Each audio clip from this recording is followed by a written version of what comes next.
"Drivers say Sir Topham Hatt's coming home tomorrow," said James a week later. Gordon grunted. He wasn't anxious to see Sir Topham Hatt.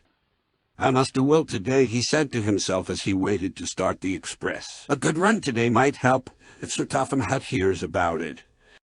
Things did not begin well, though. Thanks to a last-minute passenger, they were late starting, which meant that Gordon missed his path at the junction and was delayed there too. But with a clear run after that, they flashed through Edwards Station, going splendidly.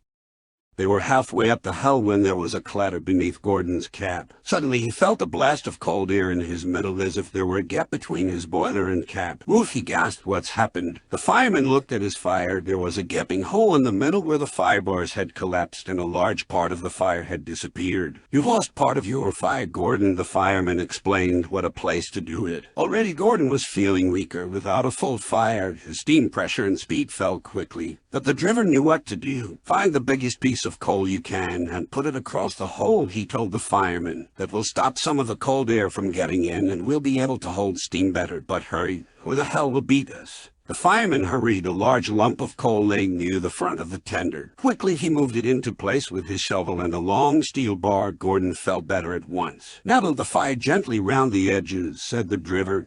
As the fireman did so, the driver adjusted Gordon's controls to make the best use of his steam. "Right, Gordon," he said when the fireman had finished. "Now it's up to you." Gordon tried his hardest, but it was still going. I must do it, he told himself as he pounded the hull. He had been stuck here once before and was determined not to fail again. Poor Gordon was getting very breathless. I will do it, he panted, but he was careful not to pant too loudly in case he blew away what was left of his fire. He shut his eyes and struggled on.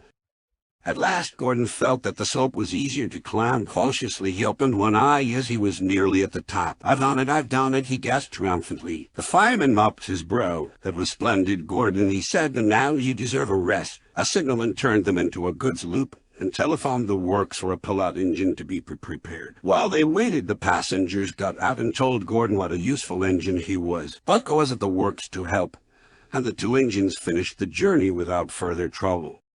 At the end of the line, Sir Topham Hatt was waiting for them. To Gordon's surprise, he was smiling. "Thank you, Bulko," he said, "and thank you, Gordon, for a splendid effort. I am pleased with your work today, though certain I am. Other things leave much."